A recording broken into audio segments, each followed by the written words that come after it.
What is up, all my dorks, nerds, geeks, and gamers? It's your host, Ghost here, and you guys are watching a brand new episode of What Ink.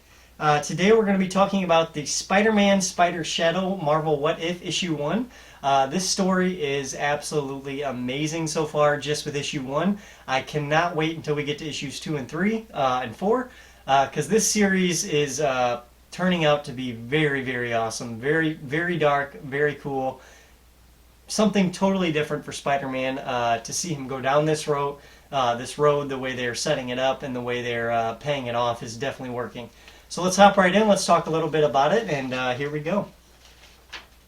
So this issue starts off with Peter having a very dark dream. The symbiote's chasing him around. It's reminding him of all the people who have died, and if he maybe did a little bit more than just beat up the bad guy, then maybe he would be he'd feel more morally clean, you know, that he did everything he could have done to prevent death by possibly taking someone else's life. And this is kind of the dream he's having. He's fighting with it. The symbiote's telling him one thing. Peter Parker's morals are telling him another. And there's this conflict. He's having nightmares. He's waking up in the middle of the night.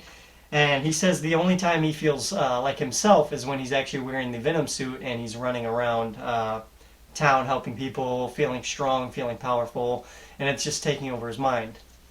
But the thing that makes this a what if is this takes place exactly after Eddie Brock got the Venom suit, and then it went back to Peter Parker.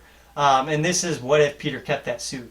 What if he never got rid of it and it took over and it changed his life for possibly the worst? That's the story they're telling here, and it's definitely intriguing. It's cool to see not just Peter Parker's reaction to the power of the Venom suit, but to see how everyone around him reacts, how MJ is trying to help him and he sees it as her overstepping her bounds, how Black Cat is trying to help him and he sees that as being a noble gesture of what she's doing, even though she's doing it for her own selfish causes. So it's definitely cool to see Peter Parker's life in this light. But yeah, back to the story. He's having nightmares. He puts the suit on. He goes around town. He beats up a few guys. He's feeling good. He's feeling strong. He's feeling like Spider-Man. He goes back home. He goes back to sleep. He has more nightmares. And at that point, MJ comes over to confront him, to talk to him and try to comfort Peter Parker because she notices he's having mood swings. He's having problems. And he needs help. So she does. She goes to help Peter. He has a nightmare and pushes her up against the wall. He doesn't mean to. This is definitely a reactionary measure to what's going on in his life. And with her just being there at the wrong time to wake him up and he's having a nightmare, he gets mad. He pushes her. She understands. She finds the suit and she says, well, maybe it's the suit that's changing you. And Peter Parker decides, you know what, I really don't know. I'm going to talk to Mr. Fantastic. I'm going to see if he knows anything about this. But at the same time, he's out on the town. He gets attacked by a hobgoblin for a little bit. They have a battle. Peter says, I'm kind of sick of having this battle with you over and over, so he unmasks him. He finds out who it is. And he kind of ruins the fun of what Spider-Man had with his other villains, with this like back and forth, witty back and forth. Doesn't matter who it is behind the mask. You're still going to have to pay for your crimes. So that's kind of what he does there. He ends up meeting up with Black Cat after this. They have a little conversation about what's going on and how he's feeling. So then he says, yes, I'm going to go have Mr. Fantastic check it out. He goes, Mr. Fantastic comes along, which is looking awesome. Mr. Fantastic looking great.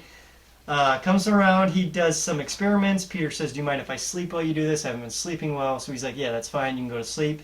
Peter goes to sleep. He has nightmares once again of everybody dying around him. And if he had the power to stop it, would he?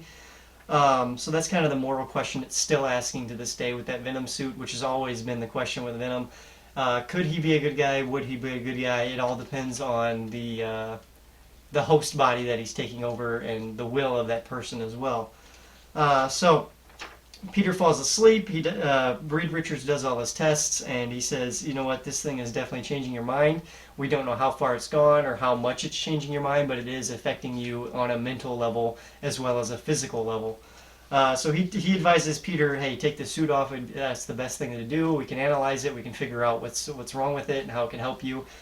Peter downright refuses. He actually goes and grabs Mr. Fantastic's hand, and he squeezes hard enough where if it was a normal person, he would have snapped their arm in half. So as you can see here, he grabs his hand very vigorously, and he's like, I'm just going to keep the suit. And Mr. Fantastic and Johnny Storm kind of see this, and they're kind of leery, but they let him go. So now they're trying to think of a way of how they can help save Peter Parker from this alien suit who's actually making the shots, calling the shots, and telling Peter what to do. So that's a very intriguing settlement. So Peter, now lost after getting no help from Mr. Fantastic, he goes and finds Aunt May, who they haven't talked to in a while, since in this what if scenario, he quit talking to Aunt May whenever he quit school. So once he got the Venom suit, he quit school. So this is something totally different than the Peter Parker we know. So he has a falling out with Aunt May. He goes back to talk to her, saying, "Hey, you're the only person I can talk to. You're the only fan left." At that point, Hobgoblin attacks again and blows up the house, and tries to hurt Aunt May. Peter loses it. The Venom suit takes over. He starts beating up on Kingsley, who is the person behind the Hobgoblin uniform in this what if version.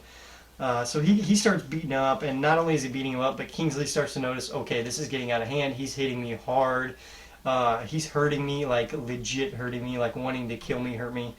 So he's like, this is enough. You need to calm down, Spider-Man. You need to calm down. And Peter decides right then and there that, you know what, maybe the suit's right. Maybe he can have the power. Maybe he can take out evil if he finishes him off once and for all. So Peter walks up to the Hobgoblin, puts his hands on his face, and it doesn't show it, but my assumption is he gouges out both his eyeballs and kills Hobgoblin right there, leaves him wrapped up in the webbing, and that is the end of issue 1. Amazing start to the series, like I was saying, a very dark take on the Spider-Man lore and mythos, but I love it. I love seeing Peter Parker go through these struggles of power.